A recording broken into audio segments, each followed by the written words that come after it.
Welcome teachers, welcome school directors, welcome parents, and today we are going to talk about school fees issues mainly in schools. It's a very major challenge. I'm teacher Peter Okwari. I'm live and direct from Kampala, Uganda, East Africa. And the topic today is going to be more of an interactive session. At the end of the session, I'll share a couple of opinions on how we can come up with solutions, or people will share their opinions. But to start with, I'm teacher Peter, and with this live, the main objective is at least to share opinions on how we can make informed choices in schools. Uh, I had a discussion with our parents, and that discussion was purely to find out about their experience when it comes to school fees. And when I asked this parent, I asked a couple, like we had, like, let me say, it is more of an interview, finding out what are the reasons why a parent wouldn't pay school fees, or why would we change a child. But most of them had common or similar reasons. And by the way, if you're joining us and if you're new here, don't forget to like and subscribe to Teachers TV Africa, and also share your opinion, share your comments. We shall be reading all the comments in the comment section, so kindly don't forget to share that. But a parent said the reason why they would not, they don't, like, they ask the parent, like, what are on your priority list? What are the things that you put there? Give me the 4 priority things. The person will put food, transport to work, they'll put rent, and they'll put school fees as number 4. Hope you're getting that. And you don't blame them. Those are the basic things. So ask the parent, why would you put transport or other things before maybe school fees? And the person tells you one thing: if I'm boarding a taxi, they will not ask me, or they will not tell me to wait, or they can't allow you to board the taxi and pay in future. But you have so many schools whereby you find that schools, for them, they can allow you to study and then you pay at your convenience. And a parent say that with such options, it gives us an opportunity to make choices, and that's why it is very hard for us to prioritize school fees, though we pay school fees. And at the end of the day, when we ask another parent, like, what would you consider when you're doing your priority list? And again, this parent didn't put fees also number 1. Then we ask the same parent, why wouldn't you put school fees number 1? The same a parent told us one thing, that the reason I wouldn't put school fees number 1 is simply because a school has so many children. Other parents are paying, so regardless, or it doesn't matter when I pay, but if other parents are paying, it simply means that when I also get money, I will pay. So my child can benefit on other children's school fees, then I also pay as time goes on. And that's another parent. Then one other parent said, the reason why I wouldn't, maybe the reason why, yes, I believe schools should be patient, is simply because they are providing a service. They're educating children of the nation. Then I asked this parent, what do you do? The parent said she has rentals, a couple of rentals. And I told her, if your tenant spends like 4 months without paying, what will you do? The parent said, by 4 months, even the second month, at least I would have given you a vacation later. Then I asked the parent, imagine if one of your tenants is a teacher, and at their school, they have not yet paid them simply because you haven't paid school fees. What would you do? The parent said, if that happens, that's the reason why I don't want teachers on my houses. And that's why when people come to rent my houses, I first ask them, are you a teacher? If a person says that I'm a teacher, I rarely give them the house. I just tell them they have taken it, we are going to first prepare it, because I know most of them disturb. Then I say, no, they don't disturb because they want to disturb. teachers at times might disturb, because you who are supposed to bring money in schools, you don't bring it on time, and then schools won't be having enough money to pay teachers.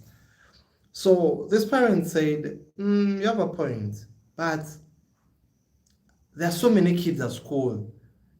And if there are so many kids at school, it simply means that these kids can easily pay school fees. And I told the parent, doesn't mean that because there are so many kids at school, all parents have paid school fees. Whenever parents pay small money, that money can enable school run. And the parent said, no, I'm paying a lot of money. And regardless of when I pay it, it simply means I've paid it. We told the parent, no, things don't work like that in the school. The school, it operates, most schools operate in cash in, cash out, cash in, cash out. So that we had just that, forgive us, we can't share the names or the names of the school, because we have all the records of those parents, their names, and we can't share it because it was more of confidential information that at least we wanted to help us build our discussion of today. And this is the information that we have gathered for the past 6 months. Thank you for joining. If you're new here, don't forget to tell us where you're watching from, and also to like the video, and also to share it with others so that they can join us. We are going to have this live for 1 good hour. So the first 30 minutes, we are going to, whenever you share a question, we can easily attempt it or respond, but you can also share your experiences in the comment section. And welcome to Teachers TV Africa. Now, if you look at it today, the biggest challenge that we're having in education is that people have failed to understand their responsibility or responsibilities. I'll give you an example. Last year I had an opportunity of visiting a couple of schools while in the US. Yes, but one of the things that I saw in the US is that parents know their role, and also schools know their roles, or their role when it comes to parent-teacher relationship.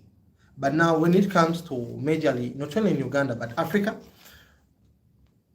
most parents think that it's all about paying school fees. That's the only relationship that they should have with the school. Apart from paying school fees, nothing else. And if you look at today in our education, I'm going to give an example of maybe like coasters. Those are the buses that carry people. If you look at their unity, they have what they call, like, if you go to the stage, they will always have one voice. They'll have one voice. Then ask yourself a simple question. Is it the same voice that we also have in education at schools?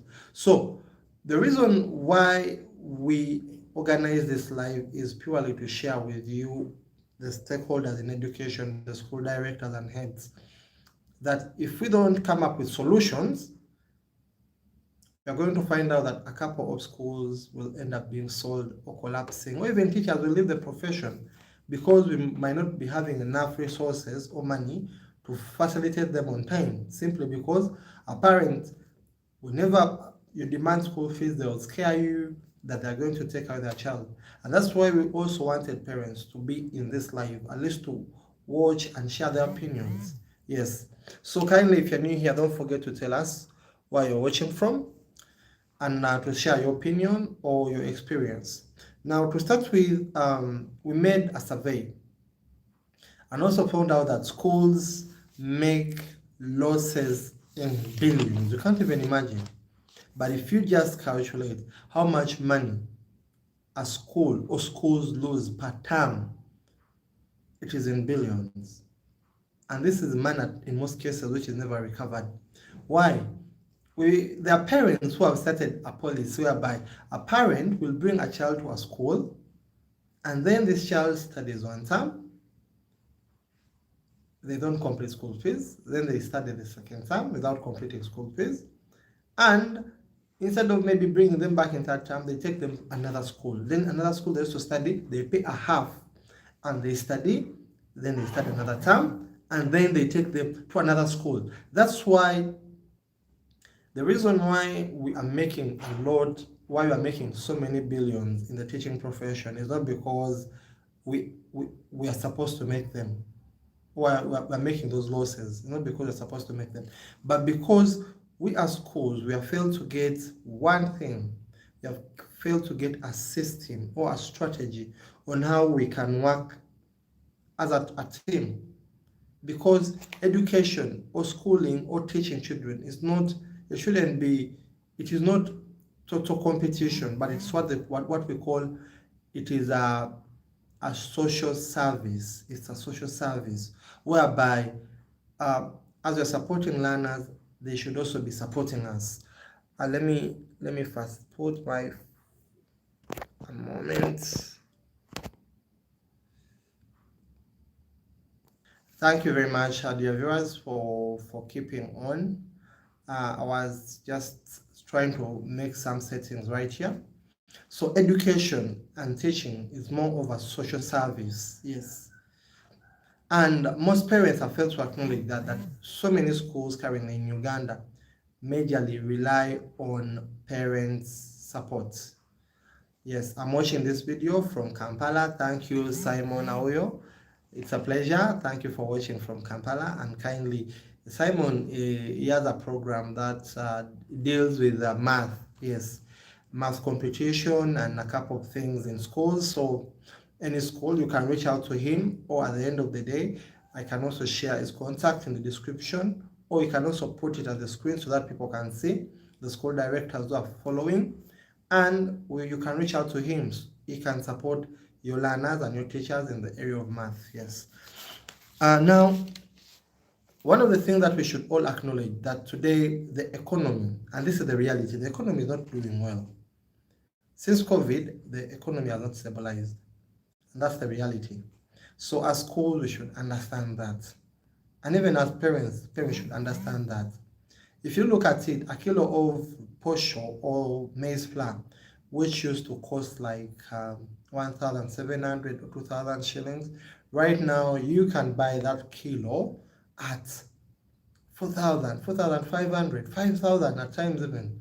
So things have doubled, but you find that there are very few schools that have doubled that's the school fees to that extent, meaning the profit margin totally reduced.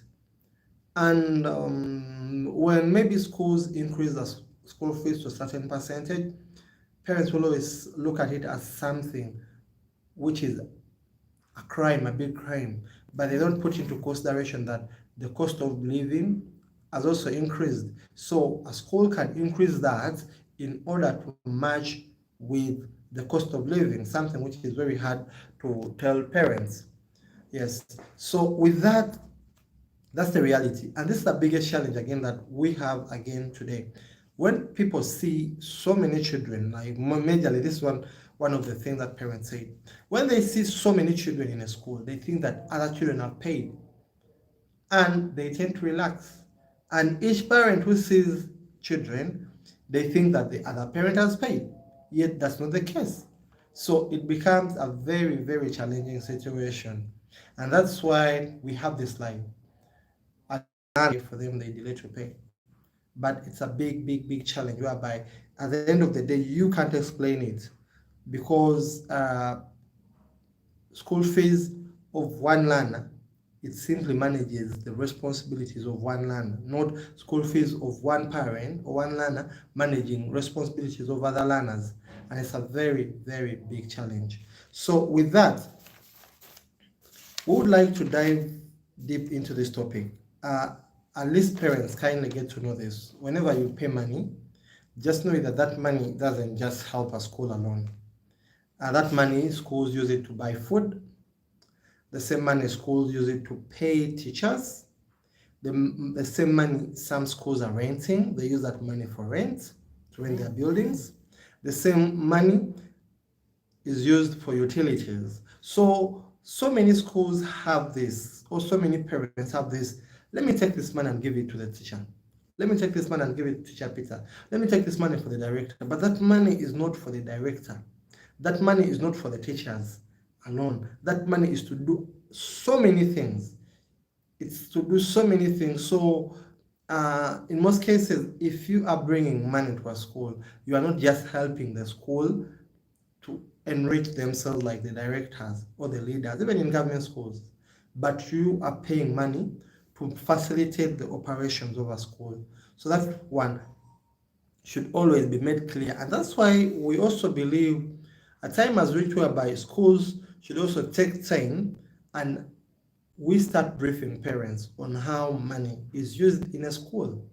Because whenever schools talk about school fees, parents start caring and threatening schools that if you chase my child, I will take my, if you chase my child, I'll take my child to another school, something which is not that good.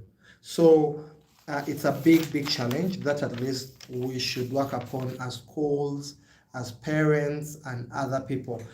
Members, kindly don't forget to tell us where you are watching from, and let us try to make this discussion as lively as possible.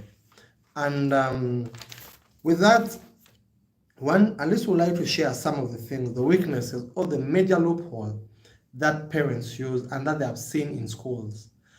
One of the major loopholes why parents find it very hard, or why people are doing all what it takes to say that they're not paying schools, is because we as schools, we are not organized. We are not organized. I would like each person, any person here, like who is in the education fraternity, to just share their comments. How many meetings do schools organize to strategize about how they are going to develop? You find that even so many meetings, than beginning of term meeting, end of term meeting, the divisional meetings, we rarely talk about things that can transform schools in terms of like taking school on another level. By now, if schools were serious, if organized, like let me say, setups like the divisions and all that, by now we as schools would be having a bank, a teacher's bank, school's bank, whereby in moments of scarcity, you can easily run to that bank, or in moments of need and get support. But right now, we are competing with the businessmen, the same parents. The money that they go to get from the bank is the same money that we also go to get. So the way how farmers used to have their cooperatives, the way how you find even people in the transport department have, why is it that for us in education we don't have that? That's why our competitive or cooperative advantage is very minimal, simply because we don't, there are two things that can make any person or any sector successful in life. There's what they call access and control. Yes, we have access to children, but we don't have control to those children. We don't have any control as schools. We don't have any control. Why? That's why a person can bring a child and take a child at any time. But there are places whereby schools have taken time. 2 months ago, I was in Kenya and I found what they're doing. These schools, they organize themselves, and there are over 700, if not 700 to 800, if not even over that number, yes, school leaders, directors and head teachers, majorly it was for directors, and they had gathered in a certain district for a full week to talk about education, to talk about how they can transform their schools and how they can support their schools. Now here, one of the biggest challenge or the major loophole that we are facing in education is that each school is working, we are working in silos, we are working individually, each school is on their own. Right now, I'll tell you this, so many people are blaming schools and so many teachers are cursing the profession, not because even schools don't want to pay, but because schools are financially handicapped. And if the school is financially handicapped, what happens? A teacher is not going to serve or to deliver well. And what happens at the end of the day? That teacher will go. If they don't go, the performance will be very low or poor, and the children will reduce, or parents will take their children. So if we as schools take time to learn how, the major thing that we should all embrace as educators in all our meetings, apart from talking about, maybe we have come to talk about co-curricular activities, we have come to talk about welfare, we have come to talk about this, let us start talking about how are we going to stabilize schools? How are we going to get total access and control? If we have total access and control, it simply means schools won't be desperate. It also simply means that we shall have very, very few schools sprouting, whereby you find a neighboring school is here, and then in just 50 meters, there's also another school.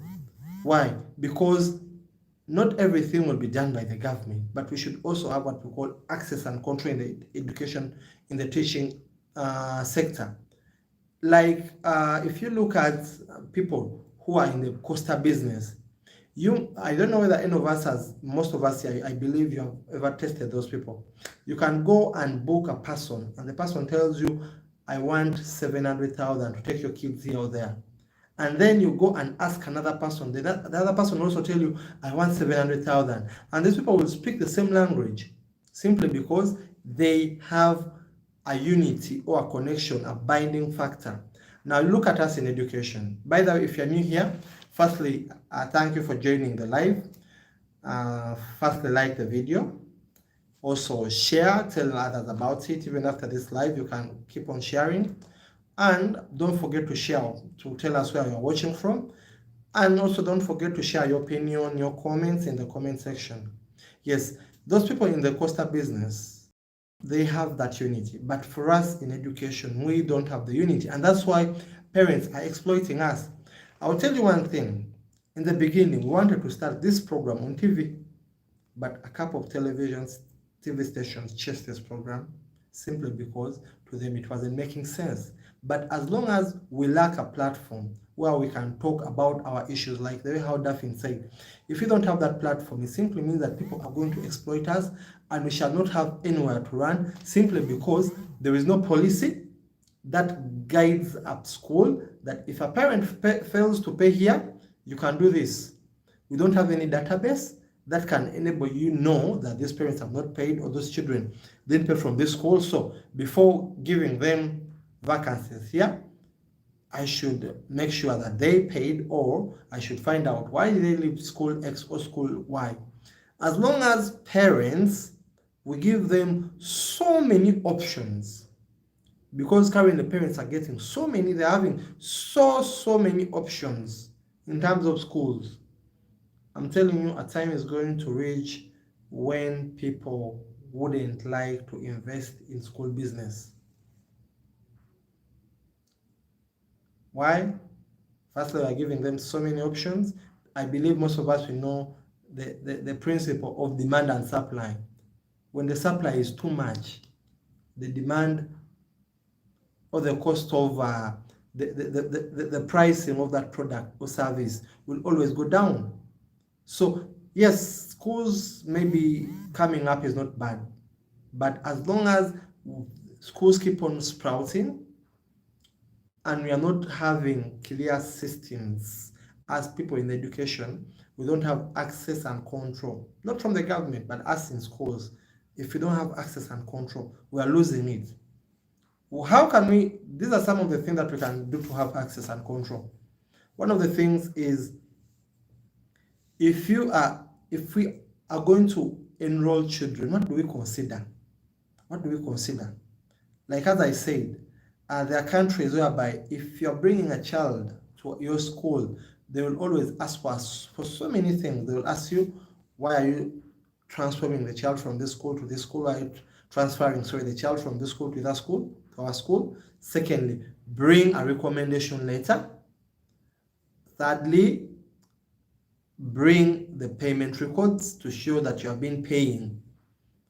Now, to so many of us, this might look extremely complicated, and it is complicated to be done by one school, because at the end of the day, you become the white hen in the so many black or colored hens. Yes, but at least if we start it up maybe and say in this area, it breaks no ice for schools in an area to meet and discuss.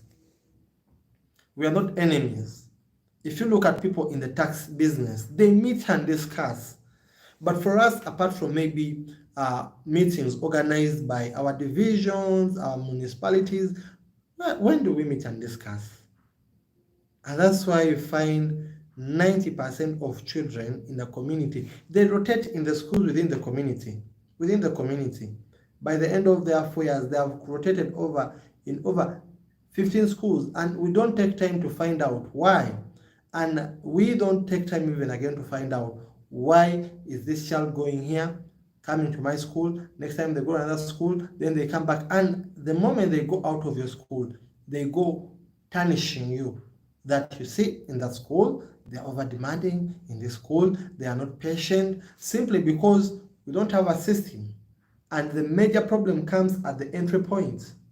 If we are registering parents and we don't give them clear policies that maybe you have brought a child here, but this is what is your expectation as a parent? If you get their expectation, also share your expectations and tell them that in our school, firstly, if you're giving us a child, we need A, B, C, D, so that everyone will always be clear that yes, this is what we want and this is what you're going to get from each other. But if you don't do that, hey, we are still having so many issues. I will tell you, I've had a lot of friends, a lot of friends who have been in this business of schools, who have sold schools. Others have turned schools into rentals out of frustration. Why? A person will love a school and they put maybe school fees at just maybe $250, and a person opens a school, a nearby school, and puts the school fees at $150, which isn't bad because they're also parents of that category. But what happens? It simply means that since we are supporting parents who have not understood the real value of education, because at the end of the day, just know that the lesser the school fees, the more complicated it becomes for you to manage a school. It becomes extremely complicated. But we don't mean that the school fee should be a lot, no, but at least it should be manageable. Yes. So what happened? This person started losing children, not because the school was not giving good quality education, but simply because a big percentage of parents, they are not focusing on the good quality. For them, they are focusing on who is offering a cheap service. Their objective is, as my child going to a school, regardless of the performance. So what happened? This school, within just 2 years, and this person was not renting, the school had to go out of business. I've seen over 30 schools go out of business.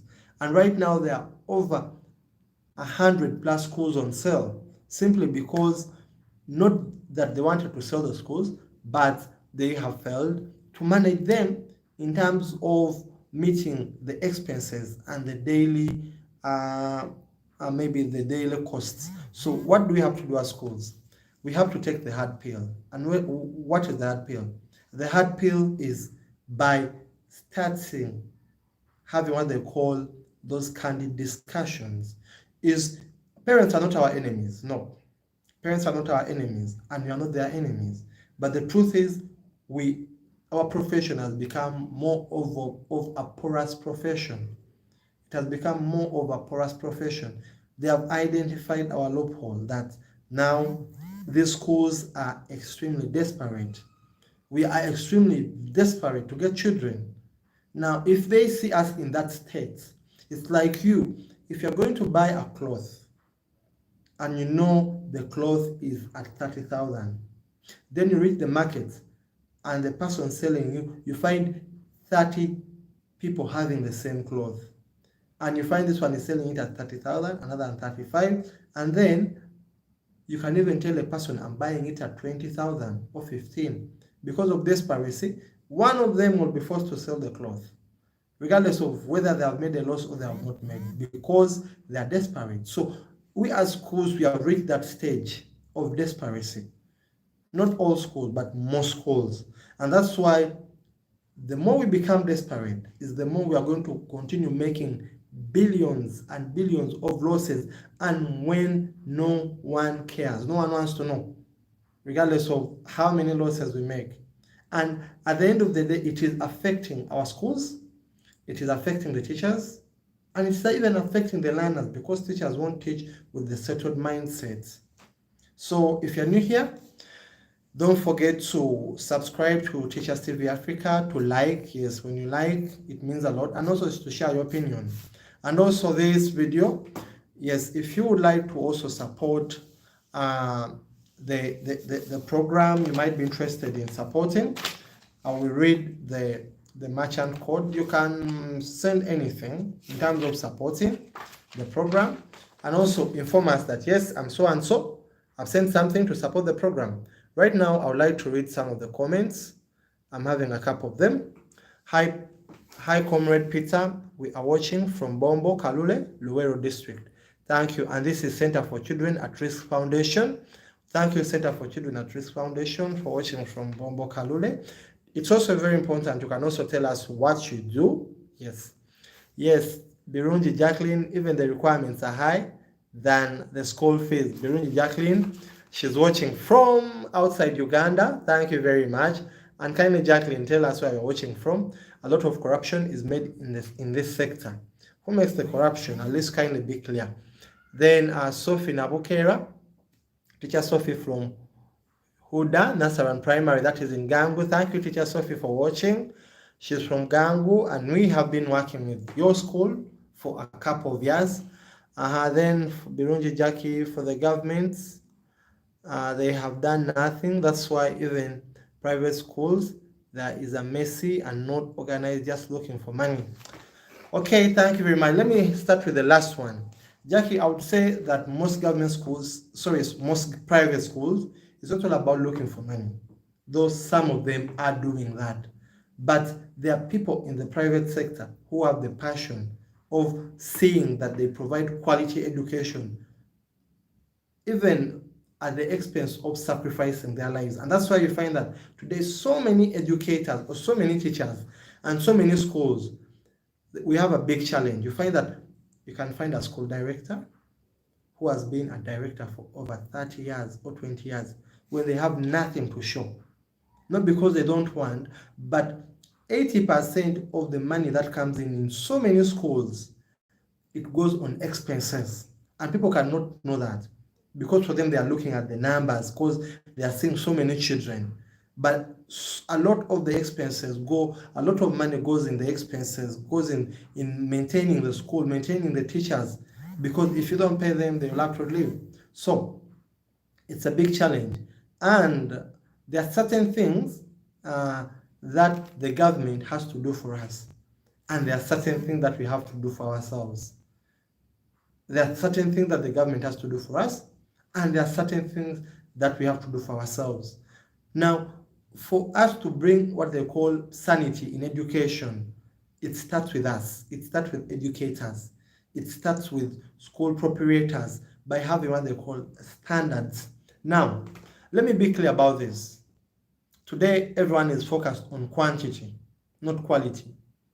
Now, don't focus on having so many children. Focus on having the quality of kids whom you can maintain and the quality of teachers whom you can maintain. You can have 700 kids.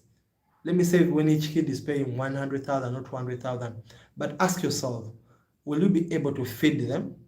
Will you be able to pay? Because by the time you make 700, it simply means you're going to have over 30 teachers or 40 teachers. Will you be able to have the mantle to pay all those teachers? Will you be able to have the capacity to pay for the utilities for that number? So that's a big challenge that people don't consider. That's why with it, we kindly recommend or encourage schools, at least for us to have standards of operation. So one of the things that we have to work upon is despairacy.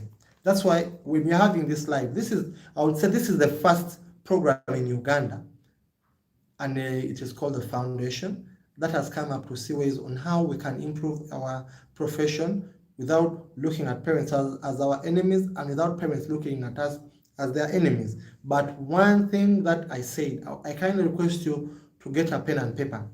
As I'm also coming, just give me 10 seconds.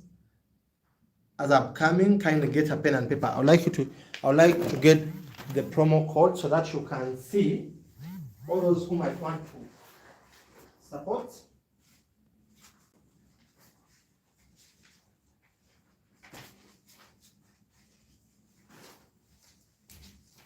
Thank you very much. Thank you very much. Now, to all those that might want to support Teachers in Need or Teachers TV Africa, we are coming up with awards, and they are called the Outstanding Teachers Awards. And any support that you send, it will go direct to the Outstanding Teachers Award. And you can also tell others about the Outstanding Teachers Award. You can also tell your teachers about the awards. 10 teachers, 12 teachers, or educators will be winning. 11 educators and 1 non-teaching staff. They will be winning laptops and also a trip for a 3-night trip at Maction Falls. So we kindly request you support the awards. And your school can do a lot in terms of mobilizing parents. As an individual, you can also do a lot. And these are the promo, like, I don't know if they are seeing the codes. That is the Airtel code. It is the merchant code. You press *165 *3, sorry, for MTN. Then the merchant code is 188577. 188577, that is for MTN. Then for Airtel, it is *15 *9 hash. Then the merchant code is 43556. I repeat it, 4355643. Yes, 4355643. That is the Airtel merchant code. Any contribution that you make goes to the awards directly. And then the MTN is 188577. Thank you. And if you make any contribution when you're still live, don't forget to even share it here that I'm so and so, I've made a contribution, and we shall be able to read it.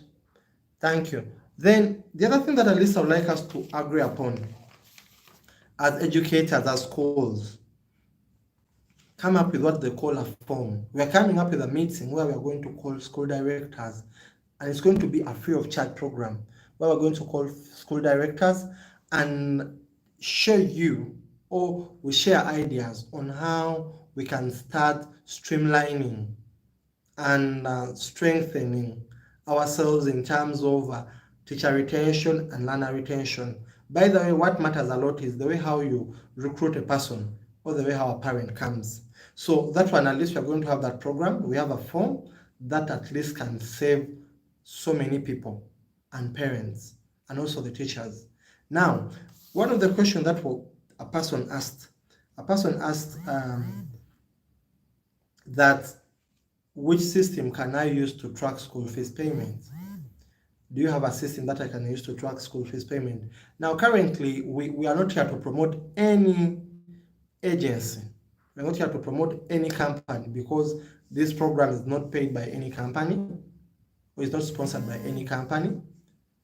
But at least we are here to share with you one of the things that we strongly believe can be of great value to all of us. And what is that? Currently there are so many payment platforms, and one of the payment platforms that all of us can embrace, instead of encouraging parents to bring money at school, cash, that's very risky. Let us encourage parents to pay using these payment platforms like the School Pay, Sure Pay. Now, what happens with those payment platforms? They're totally free of charge to get them. And you can track school fees payment from wherever you are, whether you are abroad, you are in Rwanda, you are in the village, you'll always track, because it will be giving you a statement. Maybe this child is supposed to pay 500,000 and the child has paid 200,000. It will also tell you the balance when the child paid the money. And you can also print an automated receipt, whereby you can avoid having receipts, or instead of printing the receipts, you can have, if you have parents' contacts, you can be sharing the receipts online. You just screenshot or download the receipt, and you email the receipt, or you email the receipt. If you don't email the receipt, you just do one thing. You use the what? you screenshot it and send it to WhatsApp or any other platform, but when it is an automated receipt. So there's School Pay, there is SurePay, all those platforms. For information, we're not their marketeers. We're just sharing information. And then you can also have an Excel form as a school. That Excel form will help you a lot in terms of tracking, not just maybe receipts. Now, I think that is said and done. And again, with that, it can also save you if you want, maybe in future, if you want to be supported by the bank can easily look into those records and then they give you any support. But for now, we are not, that is not the objective. At least I was responding to one of the questions. What should we do to reduce on the billions of money that we lose as schools when parents fail to pay? You can also share your opinion. But one of the things that we are also looking at here, schools, let us in our respective area or in our areas and communities, let us get to know each other and let us take time to call schools before registering up. When a parent comes for admission, it is okay, let them admit a child, but take time to ask for a report card. Take time to ask for a report card. If a parent tells you no, you see, I didn't get a report card, take time to ask them to bring at least a book or something that can give you confidence that this child was in school ABCD. And when that happens, take time to call the school. You lose nothing. Yes, although maybe bright future, this child has come from your school and they want a position in our school. What is their history? Are those ones they have left when we are demanding them 700,000 shillings? And know it with that spirit. The parent who left the other school when they are being demanded 700,000, they will leave your school when they are also being demanded. So if we start that, it simply means you will take on this child at your risk, your own risk. Or you can also go ahead and tell the parent, no, is it okay if you bring a recommendation letter from your previous school? That I think could work. So let us start taking the hard pills. Let us ask parents to give us reasons. Why are they transforming their kids from where they're getting them from to bringing them to our schools? Others do it in the middle of the term. And others, when they are bringing children to your school, they come with a lot of complaints. You see, the reason why I've removed my child from their school, they're over-demanding. That school, they're not patient. And that will be the same reason that they will use when they're taking a child from your school to another school. But they're also justifiable reasons. Maybe the person has shifted. It's understandable.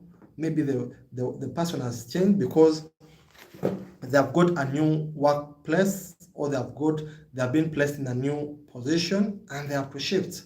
So I would also like in a special way to thank everyone who is watching the live and everyone who has commented, who has shared their opinion. So kindly, I kindly request you to keep sharing those opinions and your comments, and also even after this live, be the change we need. Tell people about Teachers TV Africa.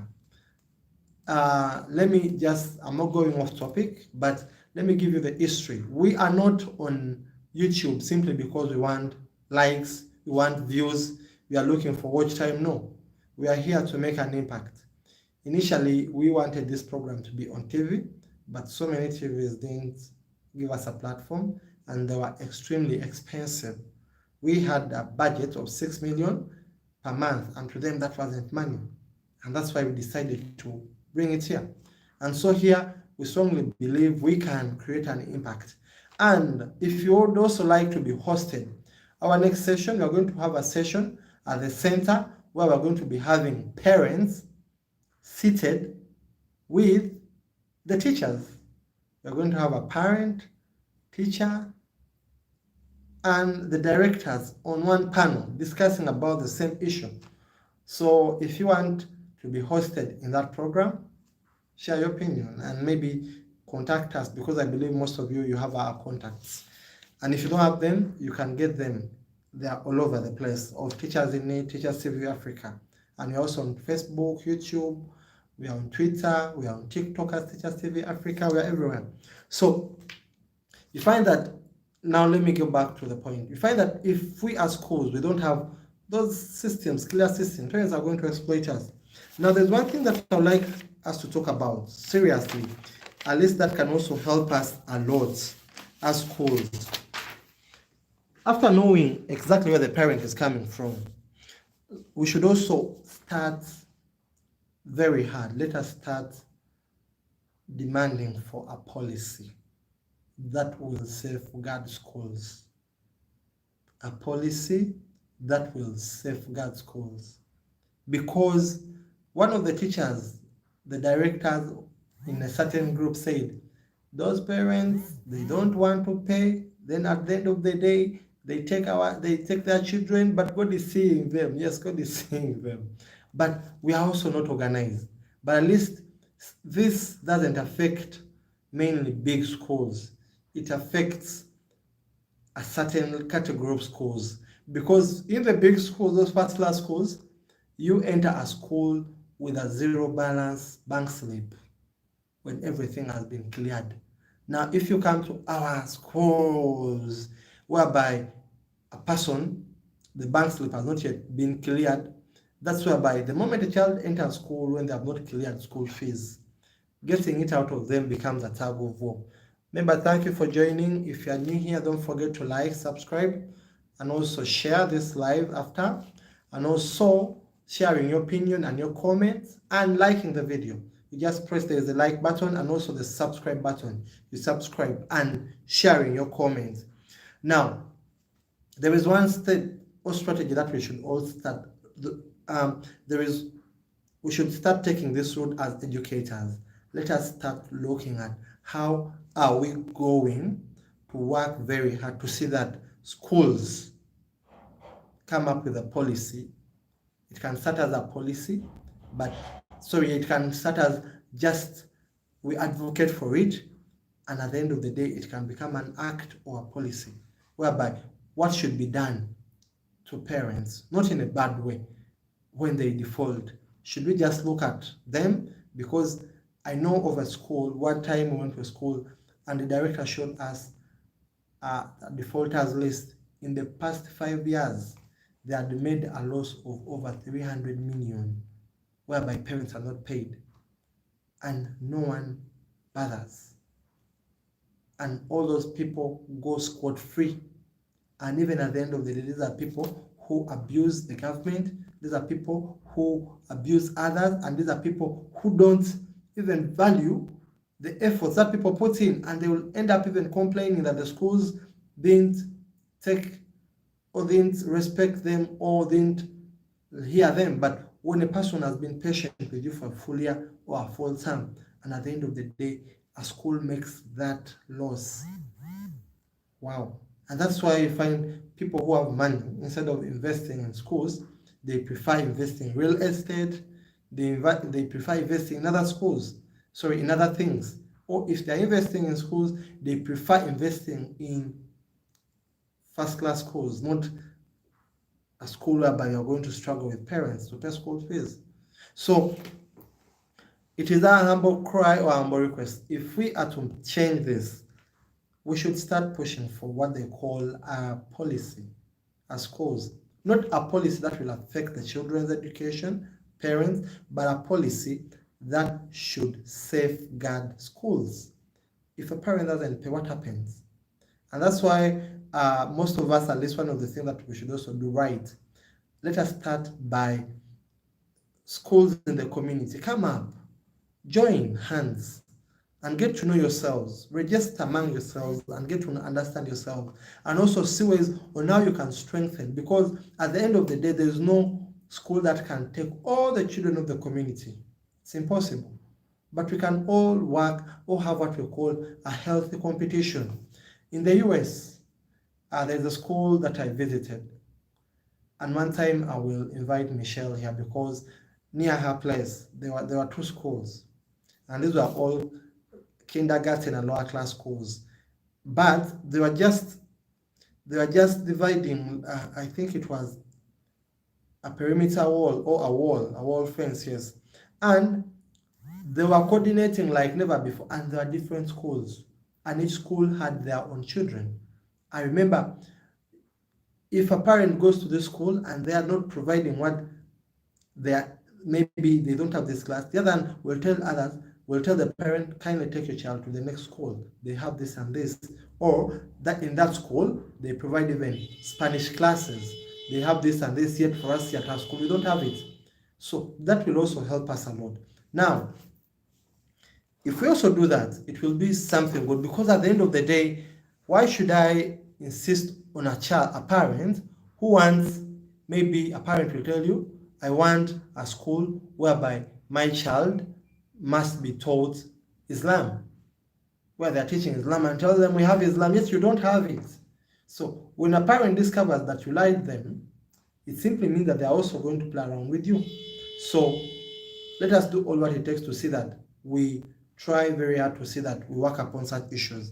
Then, when it comes to school fees, all the time, let us at least take time and inform parents about how school fees should be paid.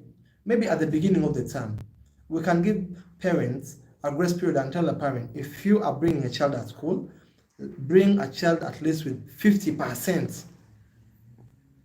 Let the child start with at least 50% of the school fees.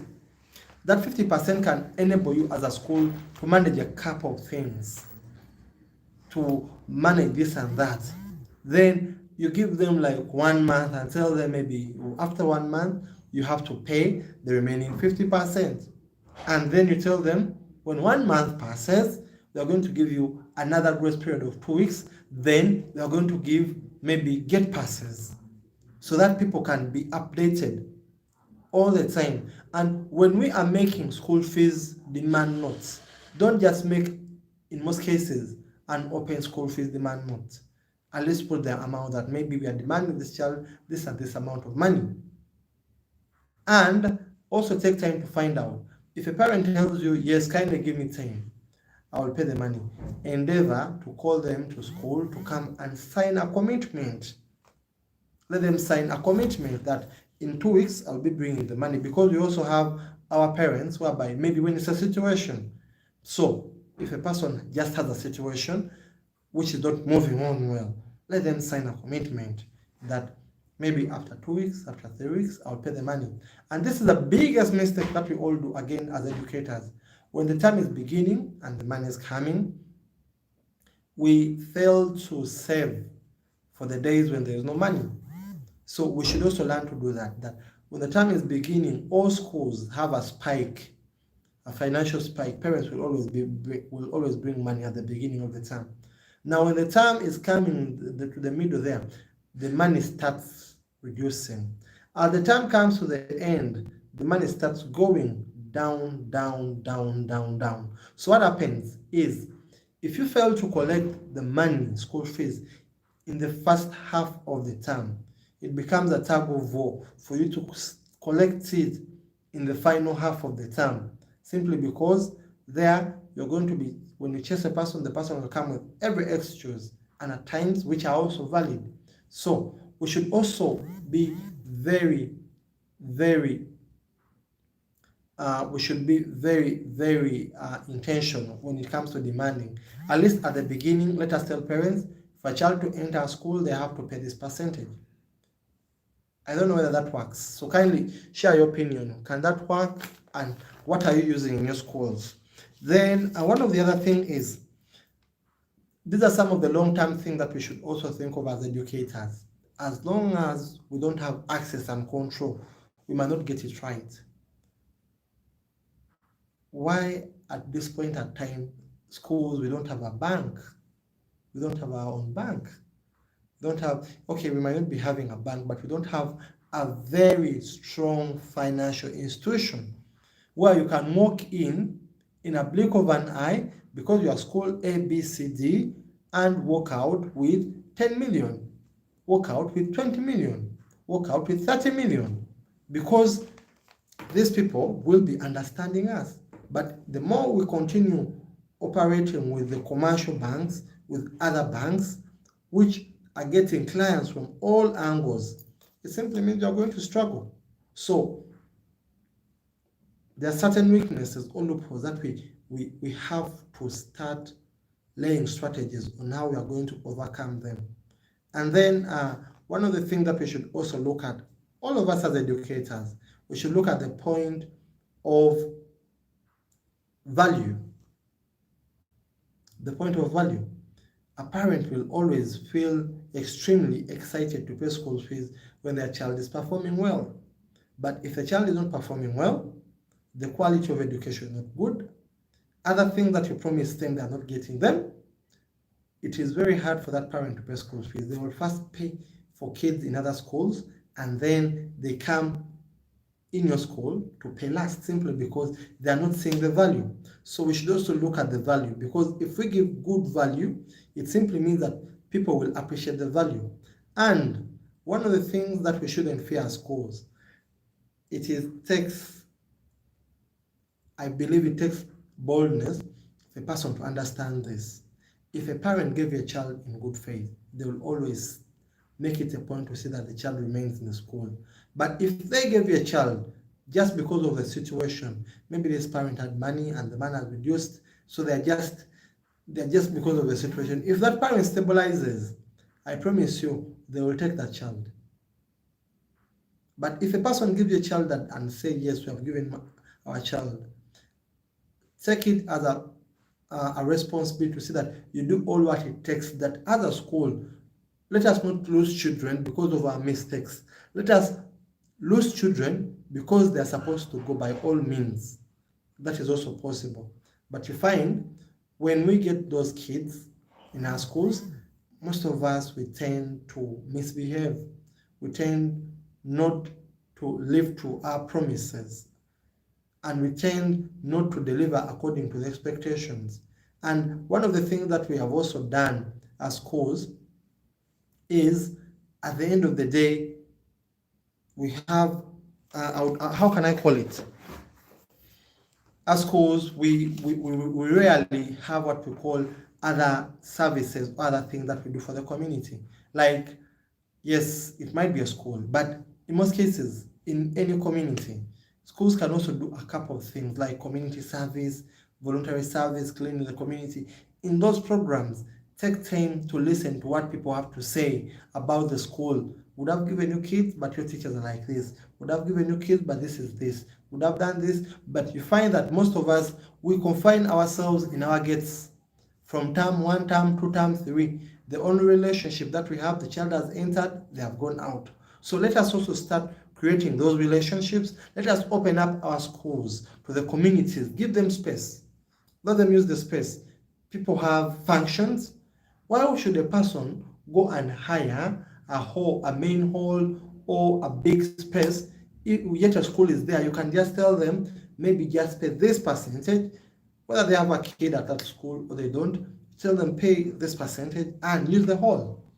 In that way, we are building a relationship with the parents. And also during the weekends, why can't schools have sessions and at times whereby we can invite parents in our schools and start teaching them about business?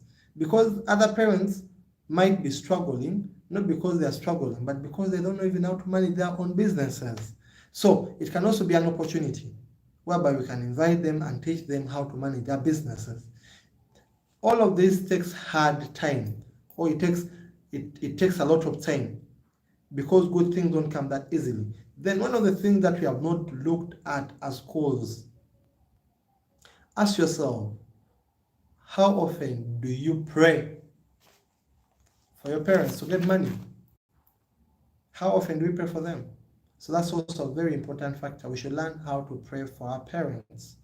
We should learn how to pray for them. And when God also blesses you with money, as a school, this is one thing that can work. Also as a school, like with the Muslims, learn how to give the zakat. With the Catholics, learn how to pay the tithe. The Christians.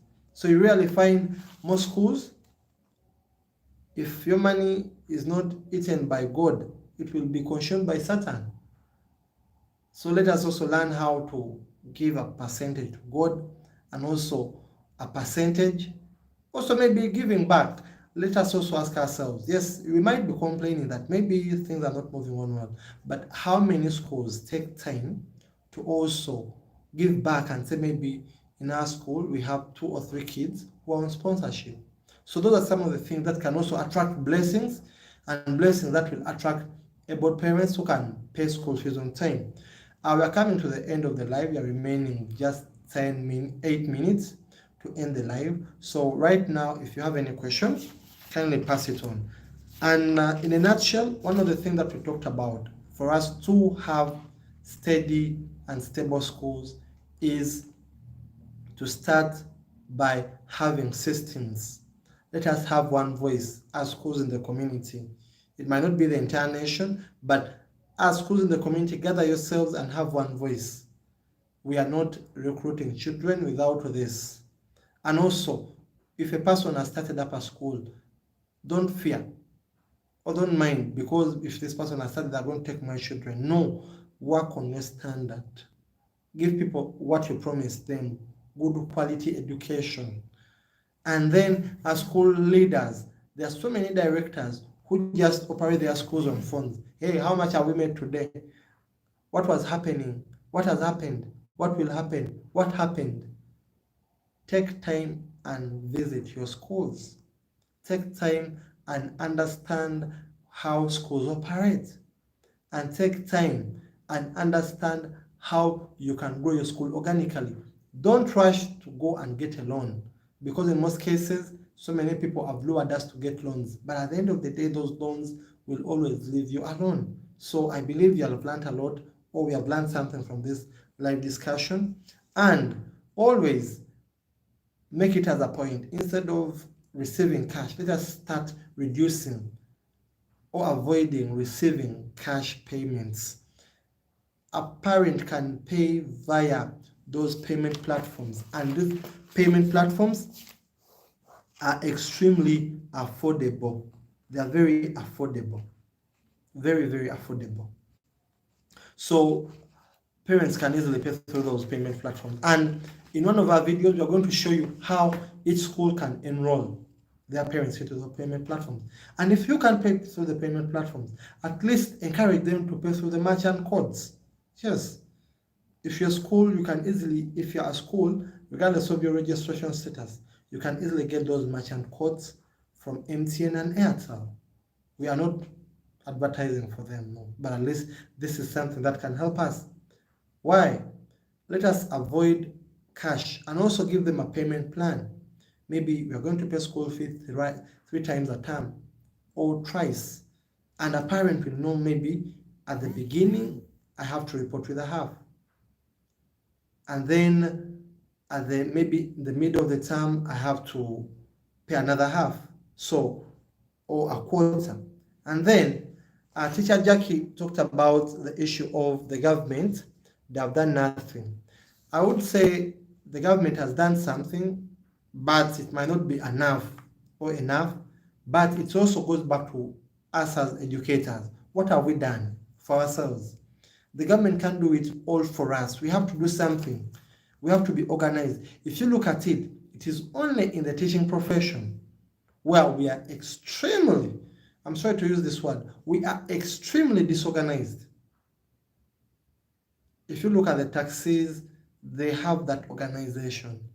If you look at so many other sectors, they have, but for us, each person looks at the other as an enemy. We are looking at ourselves as enemies. So there is no way how we can organize ourselves if we are looking at ourselves as enemies. We are not looking at ourselves as partners. And even we are looking at our parents as clients. We are not looking at them as partners in development. We are helping them and they're also helping us. So those are some of the things that we have failed to agree upon. So the moment we start doing that, you'll find that even the government itself, its work will be extremely simplified. Then one of the other things is, as schools, in order to avoid making losses, we shouldn't forget having what we call accountability. We should have accountability, but you find a school, they are beginning a term without having a budget, and you expect to run well. You don't have a budget, you don't know how much you're going to pay the teachers, you don't know how much you need for the books, you don't know how much you need for this, but the school is running. That is very dangerous. We should have budgets. If you're joining the live, kindly don't forget to like and subscribe, and also to share your comment and opinion. So we have seen so many schools running and operating without budgets. And it's very hard, if you're operating without a budget, to know how much money do we need for a term. How are we going to get it? Are we going to get all of it through school fees? Or there are other means? I saw one of the things that people do in the US is fundraising. Schools fundraise. Schools have websites where parents pay or donate. Now you find that our schools today, they only survive on school fees, which is also a big risk. We should have a couple of things that can enable schools survive. If a school, if you open up a good relationship with your parents, the way how you make sportswears for children, why can't you also look at or think of making those t-shirts for parents and they pay for them as a way of supporting the school? Look at it. All schools today, we take water. We buy bottled water, we buy everything. But why can't we think of starting up, like as schools, starting up our water making plants? And then we take our own water.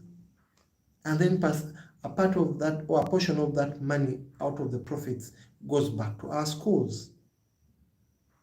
So there are so many things that we have not thought about, and which can easily transform our schools.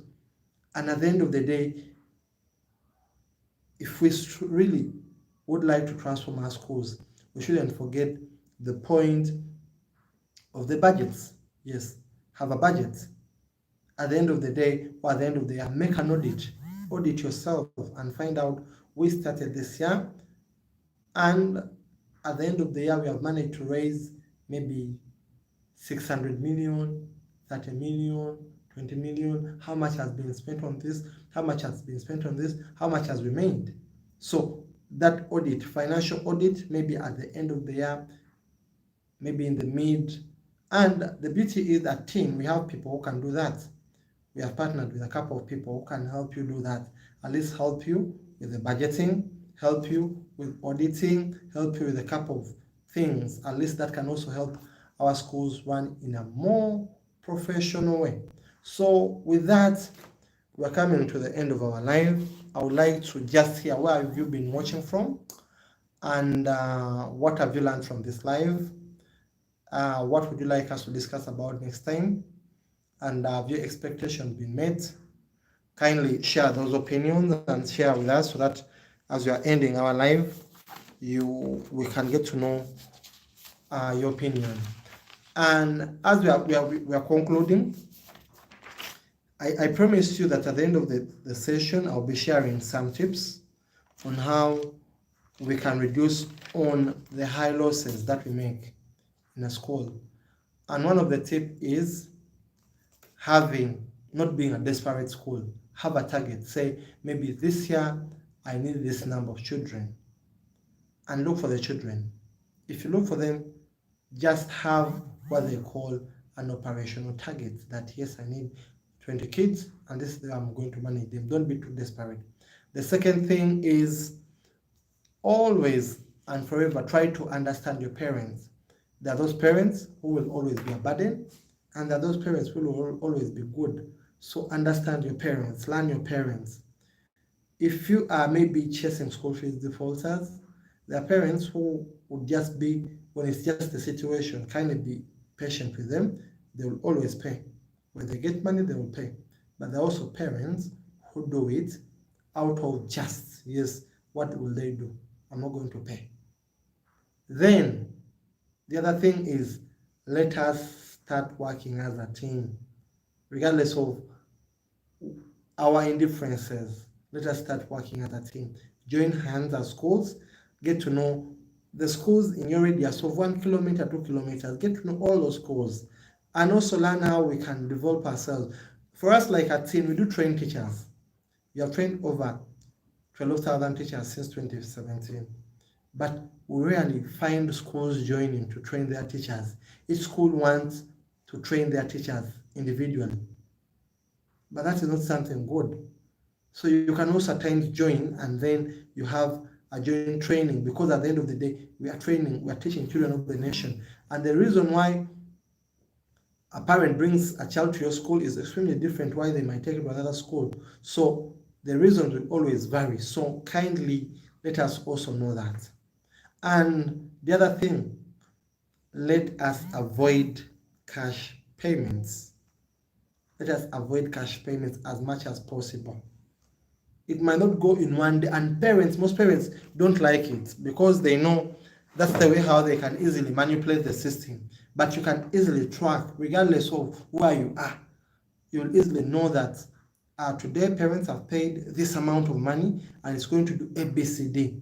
But cash payments, some money might get lost along the way, and some money might easily, parent might say, I paid when they have not paid. But if there is payment through the system, you'll always have a point of reference.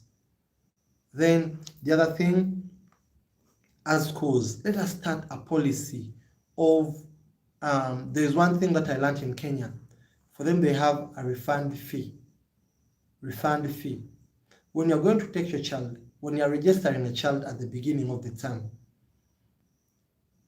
what they do, some schools, I don't know whether it is in all schools in Kenya, but I saw it in so many schools that I went to. Like, what happens to these schools? What happens in these schools? You pay money, but part of that money, they tell you, when you're taking your child and you inform us ahead of time, maybe before the term, that maybe next term I will not bring back my child, they refund that money because you have told them ahead of time. But if you don't tell them, it's not a lot of money. If you don't tell them and take the child, you lose the money. You lose the money. So that fee is there at least to safeguard the parents and also to safeguard the schools. And we also visited a couple of schools whereby they had insurance. They're insuring the learners and they're insuring the school, whereby if a child defaults, and that is also a business that some people can start up. If a child defaults, there are people who are ready to take on the risk, and that insurance fee is paid. Each child has to pay the insurance fee, however small it might be. They pay that fee, and that fee is taken by maybe a partner or a company. So when certain things happen, these people come in and meet certain costs because the kids were insured. So if you have money, you can also take up that business. I would like to respond to a question from teacher Simon Awuyo. How can we engage parents who are financially disadvantaged to take full responsibility of the education of their children as our parents of the past? That's a very good question. How can we take full responsibility? How can we sensitize parents or engage parents? One of the things that we should do, let us encourage parents to take children to schools that are within their financial reach. That will save them from a lot of maybe disappointment and shame. But some parents, it's all about competition. And the more we have issues of competition, we shall have a lot of challenges. But if people learn how maybe to manage and say, we are taking children to schools that we can afford, it will be something good. That is one. Then the other issue is that can also be managed if we encourage parents, or if we encourage parents, but this is one of the things that we should understand as Ugandans. We should tell our parents to also produce children whom they can manage. That's a big issue. You can't have 7 kids or 5 kids, yet you are earning 400 or 500 or 300 and expect to give them the best. So who suffers? The school. And at the end of the day, we might say there's UPE, but it makes no sense for a school, a UPE school, to have 150 children in one class being taught by one teacher? Are they really learning? What can one teacher do when they are handling 150 children? So there are certain things that we are taking for granted. But as schools, that's why during the lockdown, those sessions that we conducted as teachers in need, when the schools were reopened after the lockdown, we told school leaders in all the sessions that we are conducting that schools, apart from just teaching children, we should also be centers of rehabilitation and centers of support, whereby we should tell parents on how to make informed choices.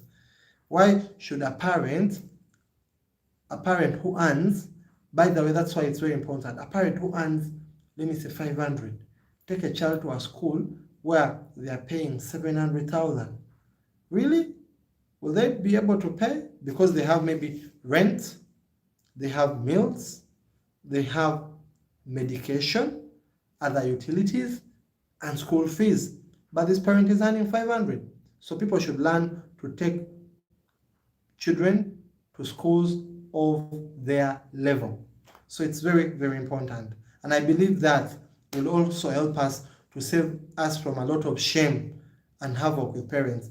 Thank you for joining us, and thank you for watching. If you are, I've had a couple of inbox messages that so many people are just joining, and they're requesting us to take this live at least for it to last 2 hours. I don't know whether we shall be able, but let us see. But thank you for your patience, and thank you for watching. Joy Bernadette, thank you, Teacher Peter. I'm watching from Mitiana. Some of us as school managers are always up and down, taking loans and doing various work to get money to run the school. If not, school programs delay. That's very true. That's very, very true. So many schools, I know of schools that are thriving and surviving on loans. And if you look at it, when we have parents who can meet those costs. And yes, thank you, Fatima Ali. I'm watching from Soroti. Yes, which school? Kindly tell us also the school where you're watching from. In Soroti, are you a teacher? I believe you're a teacher. Or you're a parent. And also, yes, Smiley Kiddies. Smiley Kiddies, I believe this is Teacher Farida. Smiley Kiddies Elementary Preschool and Creche is on, and I'm here to say you are on point, Teacher Peter. The schools needs a stable income to cater for its needs and also keep up with its authenticity. Thank you very, very much, Teacher Farida, for sharing. And yes, Teacher Fatima is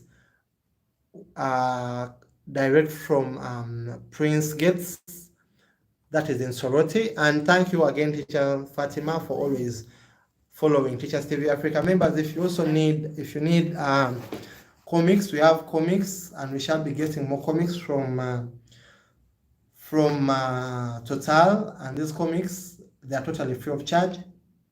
Fatima from Soroti, they have benefited from those comics. They are more about energy conservation, and they are free of charge. Yes. Teacher Smiley Kiddies, thank you very much for watching. And to all, like what she has said that a school needs a stable income to cater for its needs and also keep up with its authenticity. That's very true. We all need a stable income. And if you look at it, the major income that a school can run on is the school fees. By the way, one of the things that schools or parents don't know, parents at times blame schools that, why are you losing teachers? But the major reason why teachers keep on leaving is simply because of delayed payments. And the other reason is they're looking for better pay. But if you are not paying on time, how do you expect a school to manage the learners and to manage the teachers, to manage the good meals, to manage the good quality, the good services that you want? So it's very important, if you at least to have stable schools, people have to always pay on time. And by the way, it starts with us. And that's the reason why we have started this program. All the parents whom you have been talking to, they're now getting a different mindset, because In the beginning, most parents used to think that this money, it is eaten by school directors. And I've been explaining to them, no, it's not eaten by school directors. This money is used to pay teachers. This money is used to pay rents. This money is used to pay taxes.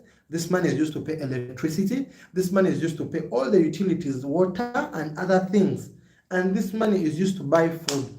If there is an expensive commodity in a school, any school right now, it is food. I would say that if not 30 or 40%, if not even 50% of the money that comes in every school in Uganda goes on food. Goes on food. Money goes on food.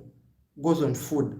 And it becomes extremely complicated for a school to run when there is no food, regardless of how good you might be as a teacher. If there is no food, there is no learning. That's why in our next live discussion, we encourage you, our dear directors and school leaders and teachers and parents who are watching, let this program not be for just school leaders. Let us start having these discussions with parents. And our live discussion, the next session, we are going to have a panel of parents. We are going to have a parent, we are going to have a school leader, we are going to have any other stakeholder. So if you would like to be invited, kindly inform us. We shall invite you. Thank you, Teacher Walter from Terego, West Nile. How is Terego? How is West Nile? And thank you for watching, and also thank you for telling others about this live. Now, one of the things that we should also consider as schools, we should also start putting all the service providers. Let us start signing MOUs with our service providers. Yes, let them be clear MOUs. If a person is going to give you portion in a school, or that is maize plan, are they going to give it to you after payment, deferred payment, or you will pay at the end of the term, or you pay at the beginning? And all the time, like when you have that, whenever people's money come, let not all the money be your money.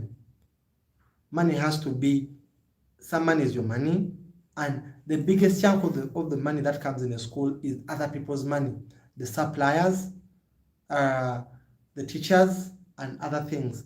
And our parents need to know this. Our parents need to know this because they're the biggest supporters. We respect them. We love you, parents. Thank you for always paying school fees. But we encourage you not to see that you're just helping us. We are helping ourselves. We are helping each other. Because without schools, you remember in the lockdown, most of you were praying for schools to be reopened. And right now, I'll tell you, if there is a struggling department or sector, schools are struggling. I believe most of you saw one of the, it was a WhatsApp demand note which was shared on WhatsApp by someone, when a school leader got out of control and told the parent, if you don't clear school fees on Monday, don't send your child. We are tired of excuses. Why? I'm going to give you a simple calculation that at least we should always share with the parents. A school might be demanding a parent. You can also make this calculation. A school might be demanding a parent, just let me say, 50,000 Ugandan shillings. Just 50,000 like this. I don't know that I'm saying. Hey, I'm not sure that you have seen it. But 50,000. And this parent says, you're demanding me only 50,000 shillings. And you want me to pay it. But if that school has like 300 kids, let me say 300 kids times 50,000, how much money is that?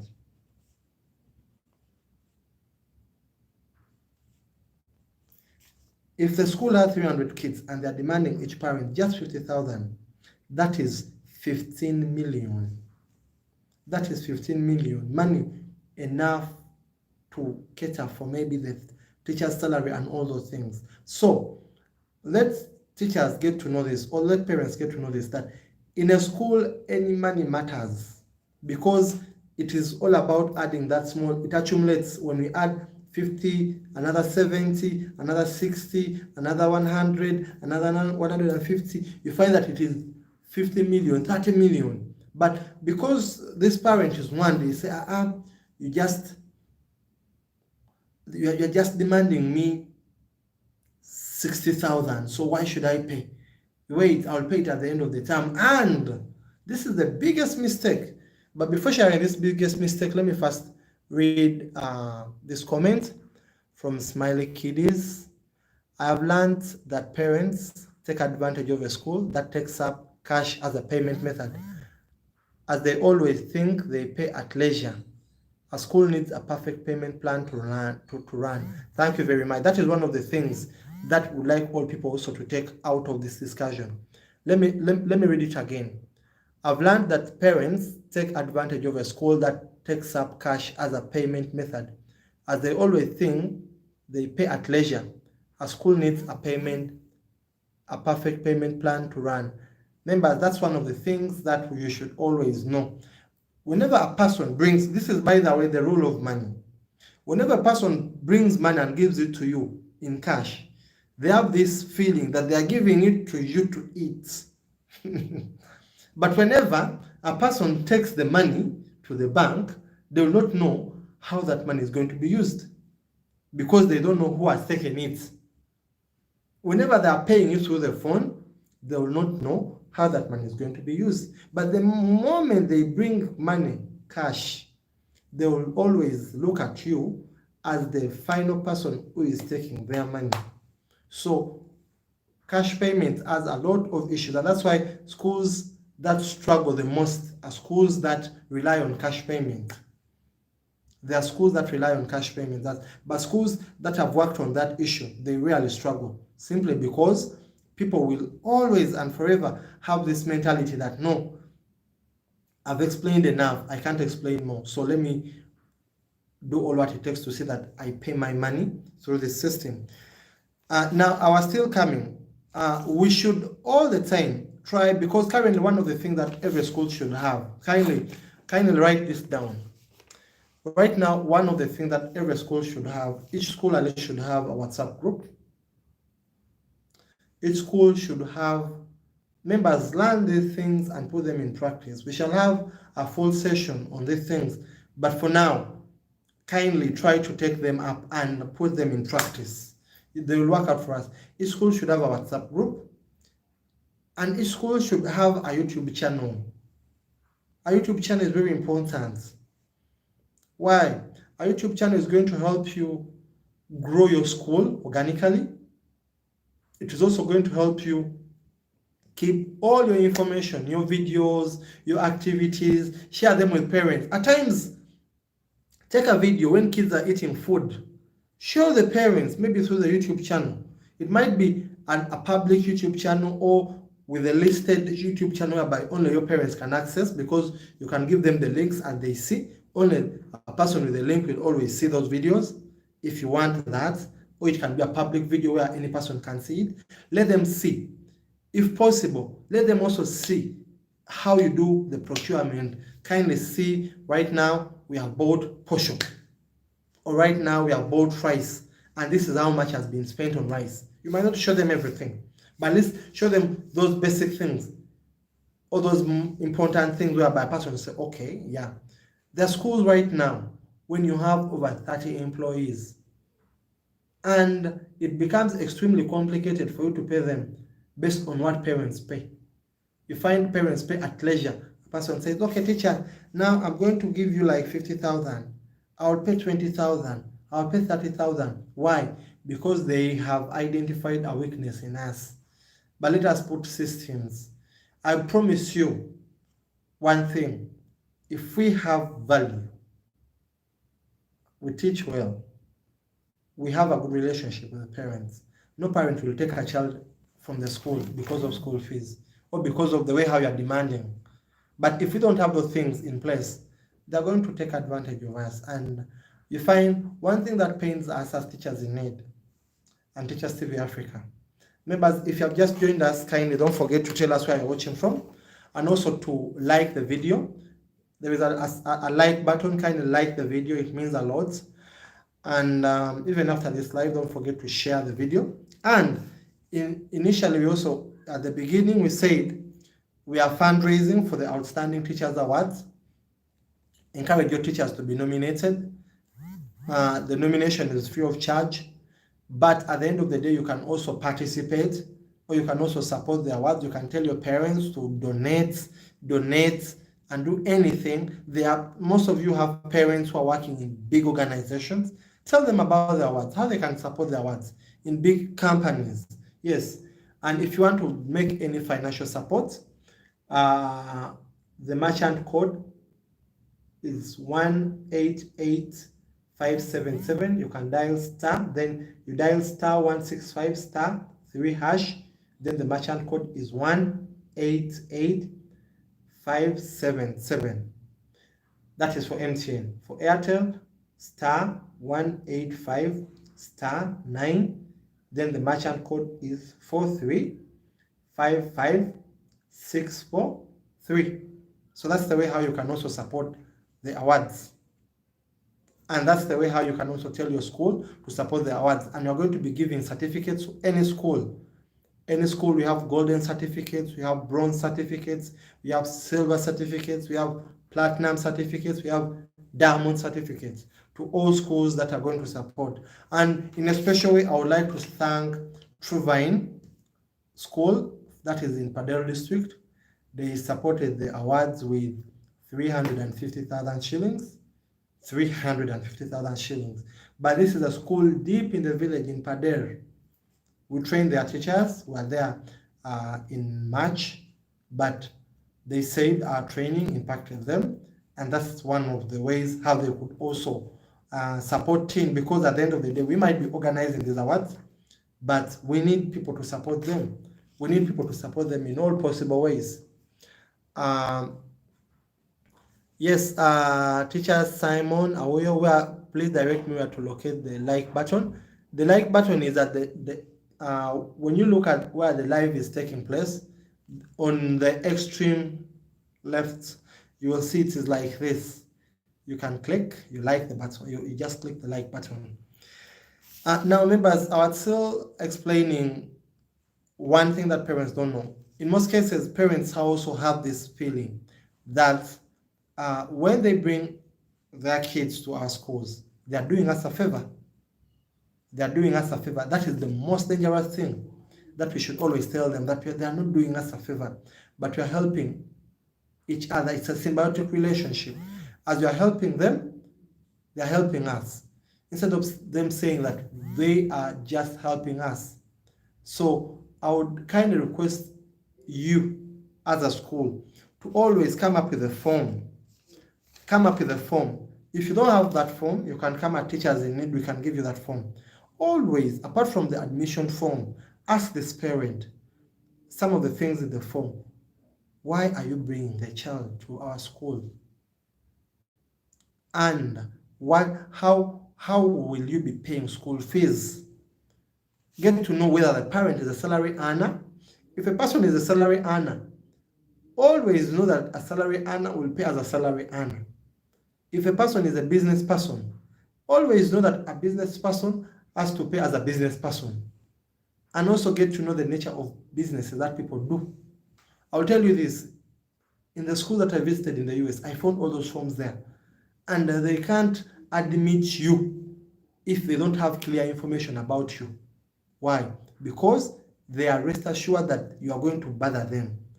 And that's the same thing. Instead of us being desperate, whereby if a person is registering a child and you tell the person that our school fees maybe is 600 or 500 or 300 or 200, regardless of where the school is located, how much the school fees is, and the person brings the child and tells you, teacher, I've come to register the child, but I've come with 20,000.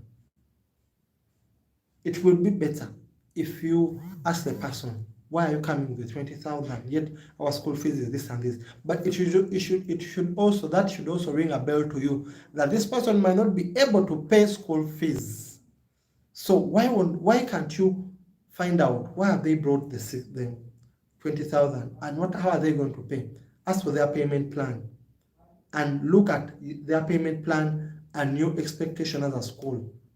If they are not matching, kindly encourage them to look for another school. And that's why if we are schools in the same community, there are schools whereby you can take this child Another person will take the child. You encourage them and also give them a recommendation. Maybe Smiley Kiddies, or Prince Gates is recommending this parent to your school because we strongly believe you can easily, the parents earning and all this can easily match with your school. If schools are being coordinating, that would also improve on the relationship. It doesn't mean that every child you have to take them. There are children that are destined for your school, and there are those ones that are for other schools.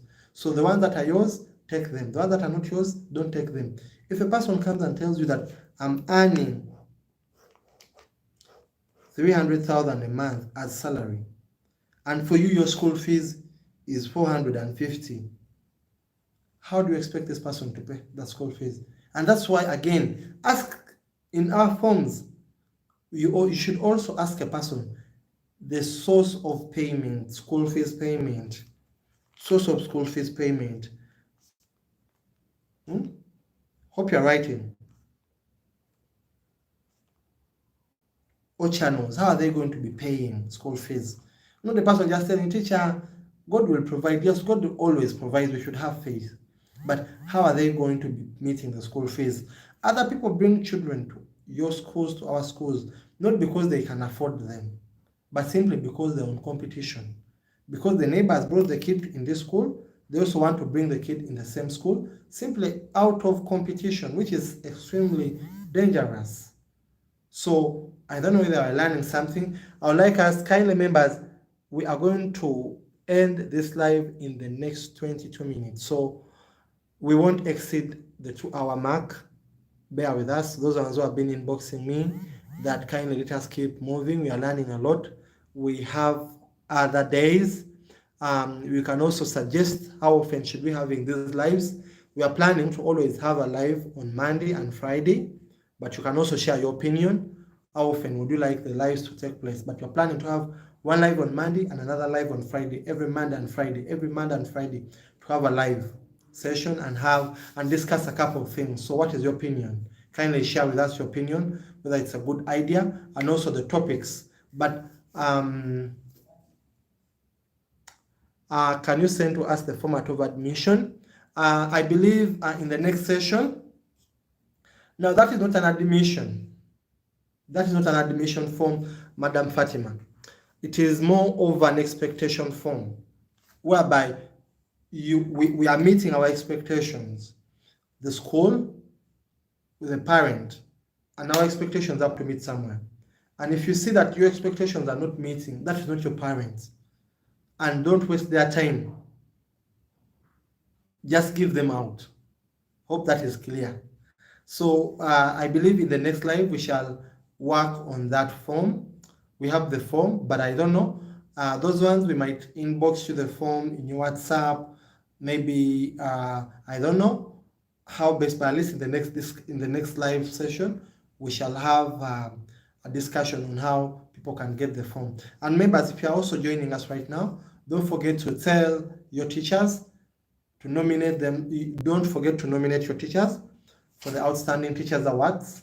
And also don't forget to nominate yourself as a leader, because you also have a category of the school leaders, directors, administrators, school heads, DOS, and all the school leaders we have. And each leader will win, or all the winners, they will win a laptop and a 3-night trip at Marshall Falls. That will take place, the awards will take place on 8th December at the American Center. We thank the American Embassy for giving us a free venue.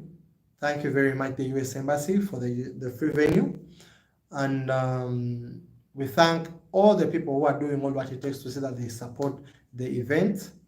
In a special way, we thank Trovine. And we are going to be making videos whereby we shall also be thanking all people who are supporting. Trovine supported the awards with they bought under the school category. They bought a golden certificate at 350,000, and that was something amazing. So your school can also do the same. We have, you can start, we have a donation or support of 150, 250, 350, 500, and above. So you can support the awards, and this is one way how we can improve on the credibility and the value that our teachers have to get, because your teacher might not win, but it will inspire them. It will inspire them. So it's all about inspiring someone, and it's all about people knowing that, yes, I believe one day I will also win something. So we're not even looking at just having these awards once in a year. We're looking at having them termly, whereby you school directors, you will share on a monthly basis your outstanding teacher, and we shall be surprising them. We can have so many things that we shall be giving them on a monthly basis, but we can only do that if we gain momentum, if we are supported by you, and if you take time to tell so many people about the awards, about Teachers TV Africa, about Teachers in Need. As we proceed, one of the things that we shouldn't also forget on a timely basis, we at Teachers in Need, we have a message platform whereby we can send messages, bulk messages to, I believe most of you have been getting our messages. Learn at times how to communicate with the parents through those messages, because most of them read them. Those ones even who are not on WhatsApp.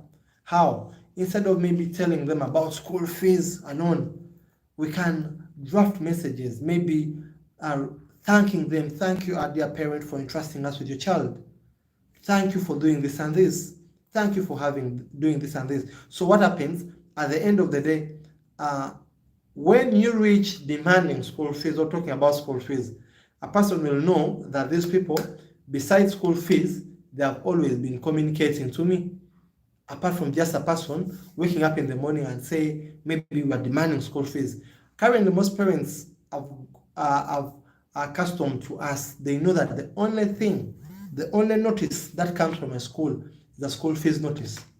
So imagine if a day imagine if a day, in a day, if you just write to a parent and tell a parent, thank you, Mama so and so, we appreciate your service. Now, your child has improved in this and this area. A parent will feel extremely happy, and they will say, okay, these people are mindful. These people, besides school fees, they can easily tell us about other things that are taking place at school. Why? That is called learning accountability. You can write that down. It's called learning accountability. Let us give them accountability. So as we are approaching the end of the live, kindly I would like to get your opinions. How has the live been? Has it met some of your expectations? Don't expect it to meet all our expectations. Yeah, some of the issues that we are addressing are issues that have been there for ages. So we have to address them in a technical way. Don't address them out of hunger. You might end up losing all the parents. Don't address them out of frustration, yes, and don't address them out of being in a haste, maybe because you have to pay teachers, you have to do this and then do something very, very maybe fast. Let us address them in a very professional way. So kindly, I would like members to share what have you picked from the live. I would like to share one of the opinions from Smiley Kiddies. She said, I've learned that parents take advantage of a school that takes up cash as a payment method, as they always think that they pay at leisure. A school needs a perfect payment plan to run. Thank you very much. Members, you can also keep your comments pouring and your opinions. And in our next live, kindly inform other school directors, inform other school heads, inform other parents, and also parents to join. And the next live, we would prefer to have it when it is a real live session whereby we can have a panel and people share their opinions. Yes. So with that, as we're coming to an end, also take time, all the time, take time to also At times people think that these are private things, but these are not private things. When a parent is bringing a child, take time to find out the nature of the job they do. Also, it breaks no ice to ask to take time to find out how many children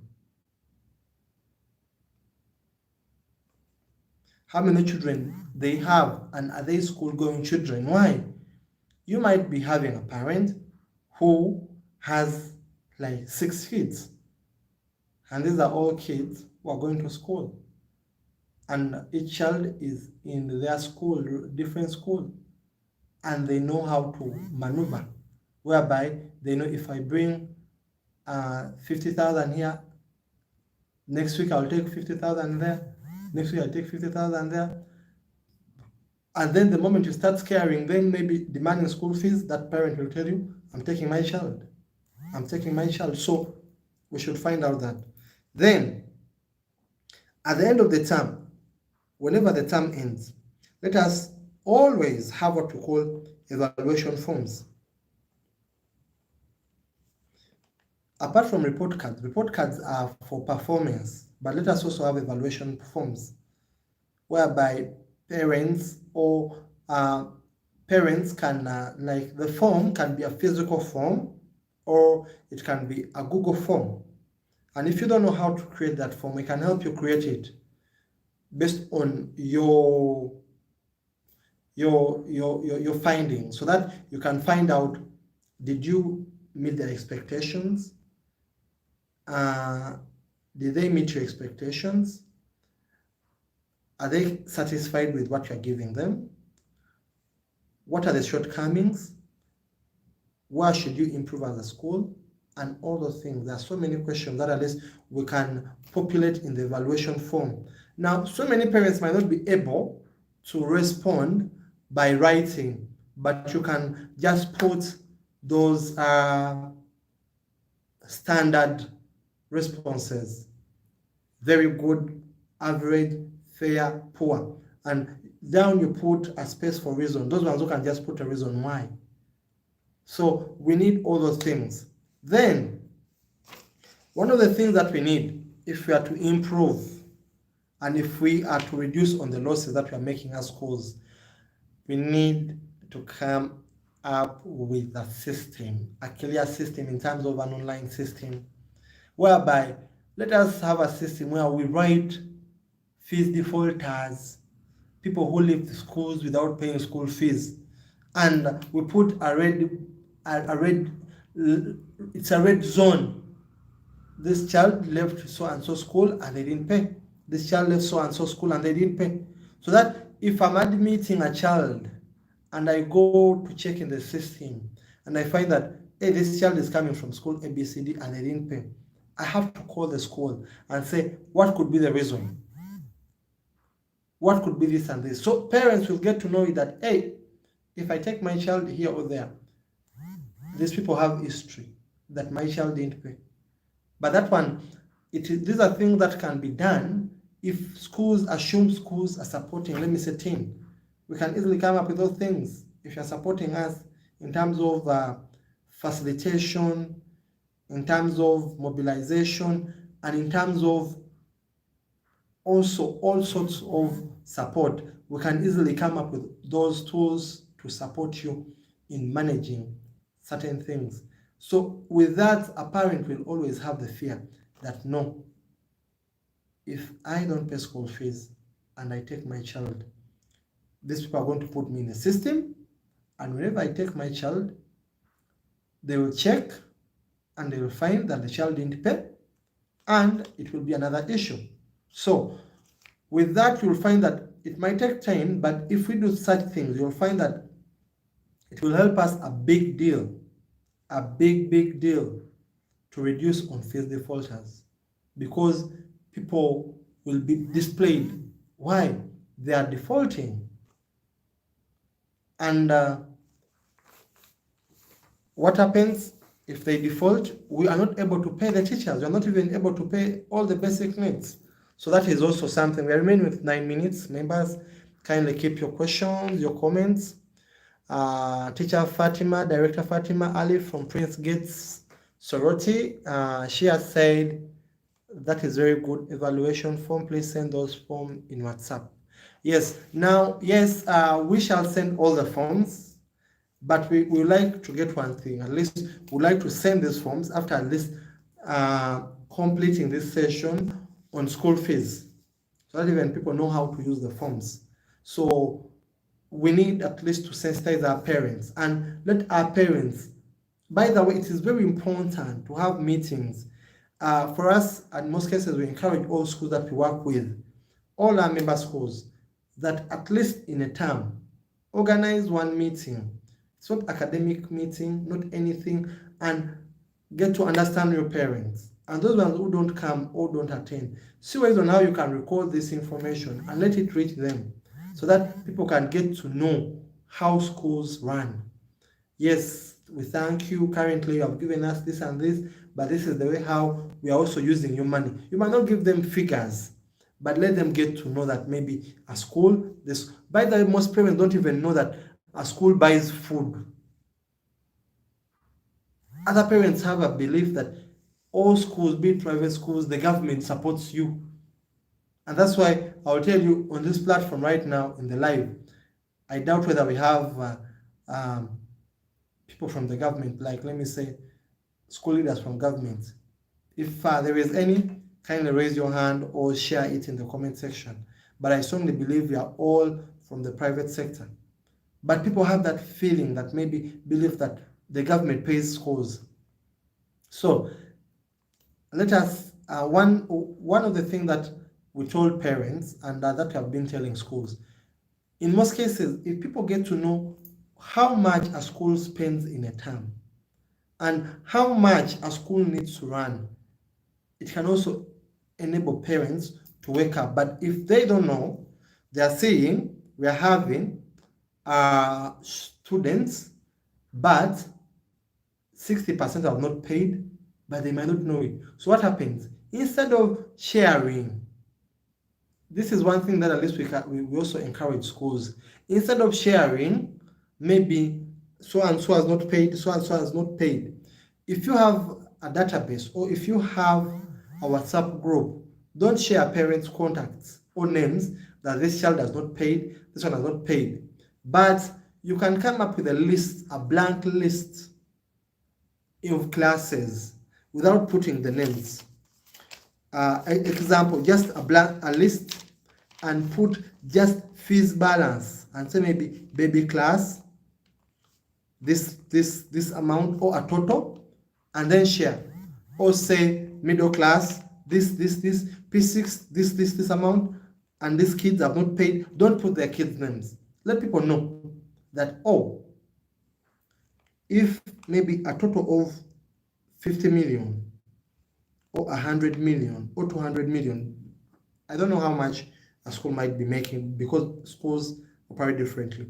If by the 50th week, parents have just paid 30% of what is supposed to be paid, just know that disaster is knocking. So that is one of the things that we should all do as schools. We can start up that so that people can know. Because some people, other people have a belief that you people in the schools, people having schools have a lot of money. And that's why I would like to read this comment from Joy Bernadette, Madam Joy Bernadette from Mitiana. She said, thank you, Teacher Peter. I'm watching from Mitiana. Some of us as school managers are always up and down, taking loans and doing various work to get money to run the school. If not, school programs delay. But for heaven's sake, the kids, unless if a school is just a starter, a new school, but for heaven's sake, the school fees that people pay should be the school fees to help us manage the schools. At least 80%. If you're getting anything, it should be 20% outside school, but mainly 80, if not even 100%, should be coming from school. For a new school, sorry, for a new school, but for an old school or an existing school should be financed purely by school fees or ventures that schools do.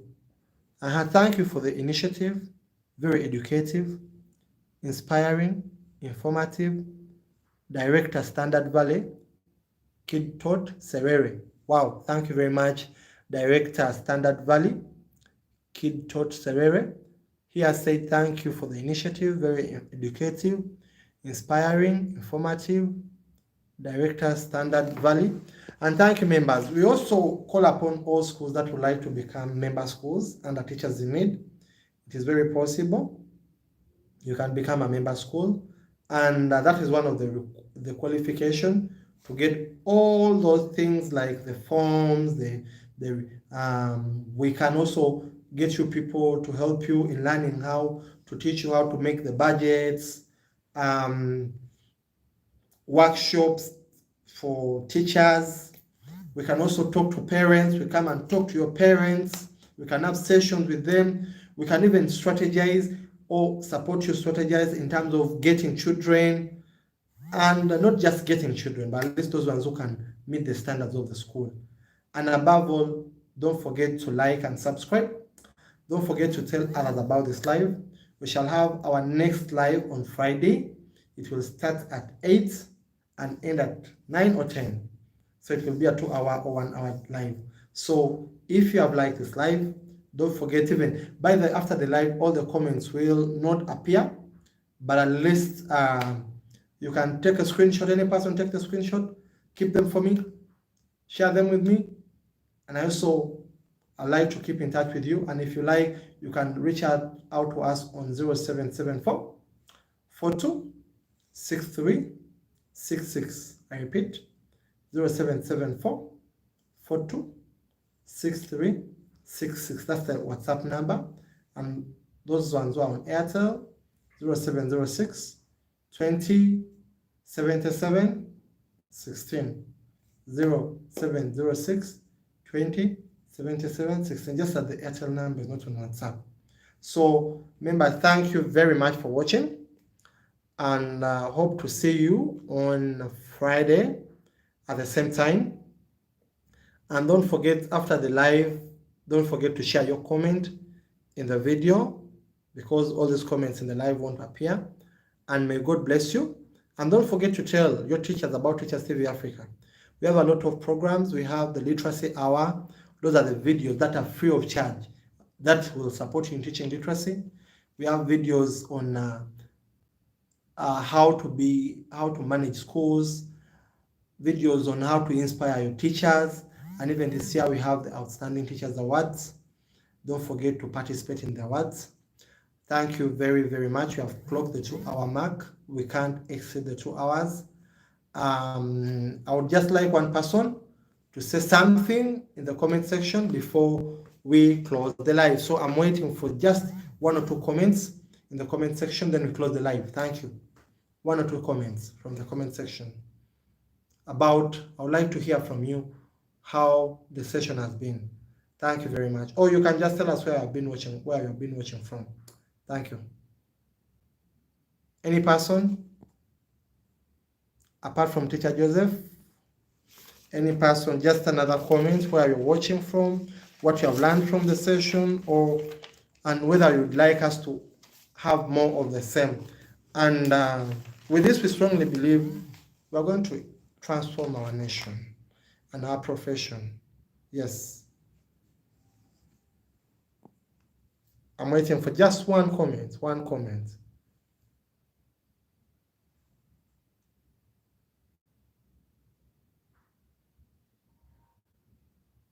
Members, are we typing or?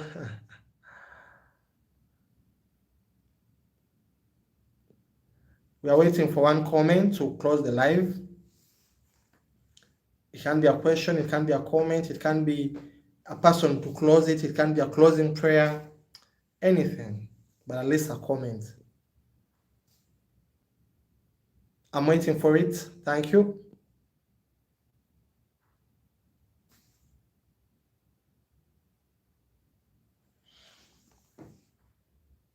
Then members, we are also coming up with literacy books. They're called Kick Literacy Out of Africa books. they can easily kick illiteracy in your schools and in Africa, and they're going to be extremely affordable. These books are mainly, the main objective is for each child to get a copy. They're going to be extremely cheap, less than 5,000 shillings. So kindly, if you need them, you start booking. They will be coming out in 2024, not 2023, because the year is ending. We have them, but at least we are still working with a couple of things. Thank you very much. I've got a comment from Madam Fatima Ali from Soroti, Prince Gate. Thanks for all what you told us. May God bless you. In a special way, may the grace of God, may the grace of the Holy Spirit and the love of God and the love of, I've even forgotten the grace. Kindly, Daphne, help me with the grace. May the grace. Thank you, Peter. May God bless you. May God bless your generous efforts.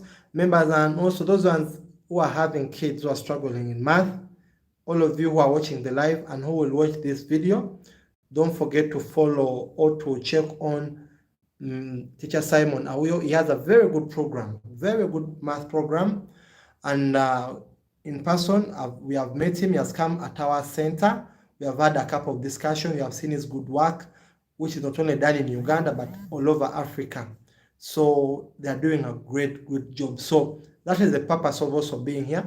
We get to know each other. If you also would like us to mention your name here, the name of your school, because by the way, for information, apart from just schools, school directors, we have so many parents who are watching. We have so many parents, we have even so many supporters who might be watching. Who knows? A person might just see your comment or see us mentioning about you, and they can look for you as a school or as a person. Thank you very much for watching. May God bless you. And good night. See you then. Love you. See you on Friday.